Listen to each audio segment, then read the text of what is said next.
আসসালামু আলাইকুম প্রিয় দেশবাসী, দেশ ও প্রবাসের থেকে যারা দেখতে পাচ্ছেন কমেন্টে অবশ্যই আলহামদুলিল্লাহ বলে যাবেন। আর সর্বোচ্চ আপনারা ভিডিওটা শেয়ার করে দেখার সুযোগ করে দেবেন। এটা দীর্ঘ 3 বছর আগ থেকে আমাদের যেই কাজ চলমান ছিল 2 নং চানন্দি ইউনিয়ন, এই থানার হাট 2 নং চানন্দি ইউনিয়ন থানার হাট যে দেখছিলেন আপনারা, অনেকে দেখছিলেন, ঘুরতে আসছেন, দেখছেন বস্তা ডাম্পিং হয়েছিল।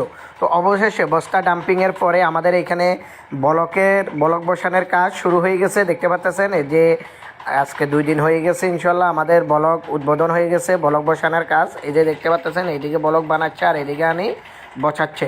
তো আলহামদুলিল্লাহ থানার হাট যে চানন্দির অল চানন্দি, আপনারা সবাই এই কমেন্টে বলে যাবেন অল চানন্দি যদি এইভাবে এই ব্লক দিয়ে আমাদের নদী ফেরানো হয়, তাহলে আলহামদুলিল্লাহ আমাদের নোয়াখালী সুবর্ণচর সহ আমাদের হাতিয়া উপজেলার একটা অংশ 2 নং চানন্দি ইউনিয়ন হন্নি ইউনিয়ন অবশ্যই টিকে যাবে।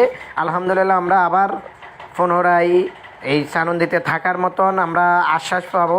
তো সবাইকে বলবো দয়া করে আমাদের এই ভিডিওগুলো শেয়ার করে দিয়ে দেশ ও প্রবাসে সবাইকে দেখার সুযোগ করে দেন। ধন্যবাদ।